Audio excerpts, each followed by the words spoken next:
मुल्क भर में आज यूपीएससी प्रीलिम्स इम्तिहान हो रहा है। इम्तिहान 2 मरहलों में है, यानी 2 शिफ्टों में।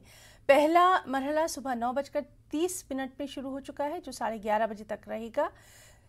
दूसरा मरहला दोपहर 2:30 बजे से शाम 4:30 बजे तक रहेगा। इस इम्तिहान में तकरीबन 5.5 लाख तलबा ने अपने नामों का इंदराज कराया है।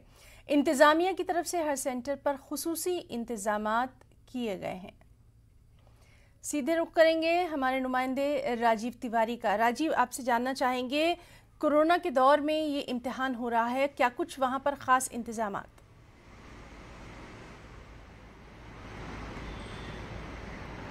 बिल्कुल, अगर देखा जाए तो आज यूपीएससी की प्रारंभिक परीक्षा हो रही है और शुरू हो गई है 9:30 बजे।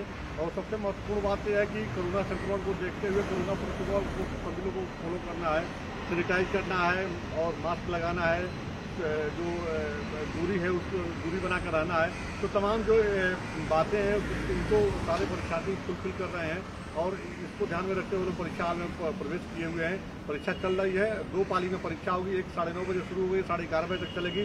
दूसरी पाली की जो परीक्षा है वो 2:30 बजे शुरू होगी और शाम 4:30 बजे तक चलेगी। लेकिन देखा जाए तो कुल मिलाकर के सबसे ज़्यादा फोकस जो है उस कोरोना प्रोटोकॉल को लेकर के है, ताकि किसी प्रकार का कोई संक्रमण न फैले। सभी परीक्षार्थी जो पहले ही, क्योंकि उनके प्रवेश पत्र ही देने के समय ही सूचित कर दिया गया था कि आप लोगों को फॉलो करना है कोरोना प्रोटोकॉल जो गाइडलाइन है उसको ध्यान में रखते हुए परीक्षा हाल में पहुंचे हुए परीक्षा दे रहे हैं। बहुत बहुत शुक्रिया राजीव तमाम तर जानकारी के लिए। और यूपीएससी प्रीलिम्स इम्तिहान